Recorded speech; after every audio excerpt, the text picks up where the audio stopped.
difficultés. Ne jamais dire qu'il est perdu. Et il y a des moments difficiles, il y a la confiance. Oui. Et donc, l'éducation humaine et spirituelle, c'est très lié. Très bien. Et il y a quelqu'un qui faisait le geste en disant élevé, et les enfants, c'est élevé. Élevé, c'est élevé, oui. Oui, oui. Dimanche prochain, la deuxième lecture, c'est Saint Paul qui vous dira « Tendez vers les réalités d'en haut et non pas vers celles de la terre ». C'est ça l'idéal de Paul, c'est le haut, tendre vers le haut. Élévation.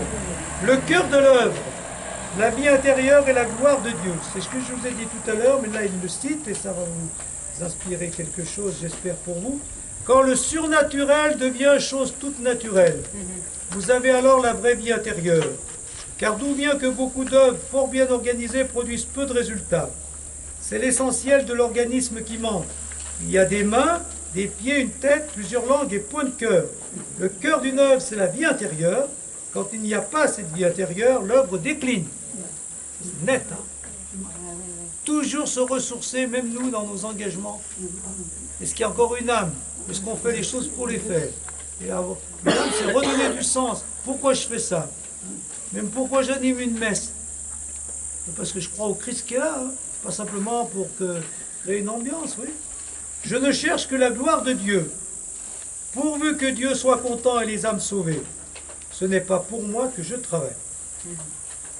Donc donner une âme à tout ce que je fais en l'intériorisant, en y mettant du cœur et en le faisant pour Dieu.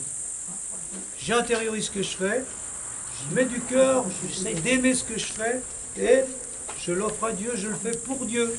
Pour qu'il y ait cette relation avec Dieu qui se crée à travers ce que je fais.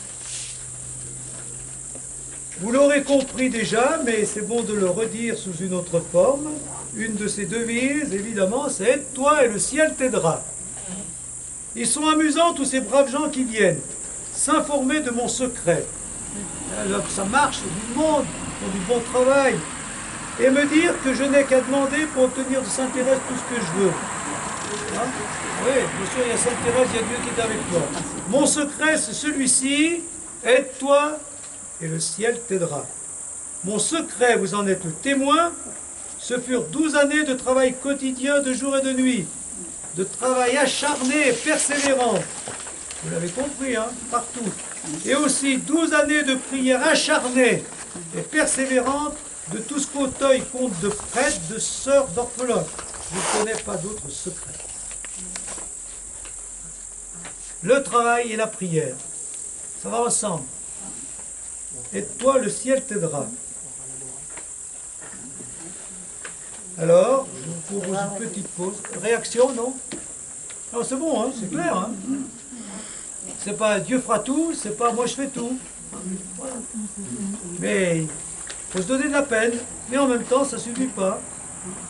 Je pense à tout ce qui m'a demandé le plus d'efforts et de travail dans ma vie. Voilà la réflexion que je vous propose. Si vous aviez à dire, dans votre vie, qu'elle soit professionnelle, active ou paroissiale, tout ça, dans votre vie, qu'est-ce qui vous a demandé le plus d'efforts et de travail?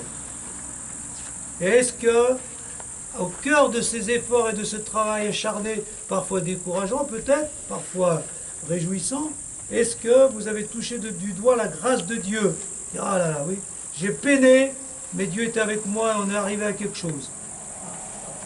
Donc vous pensez à ces efforts que vous avez faits, ce travail plus ou moins acharné dans un domaine ou un autre, et en même temps au cœur de ça, l'expérience de l'aide de Dieu, et vous lui rendez grâce. Petite pause pour dépousser ça.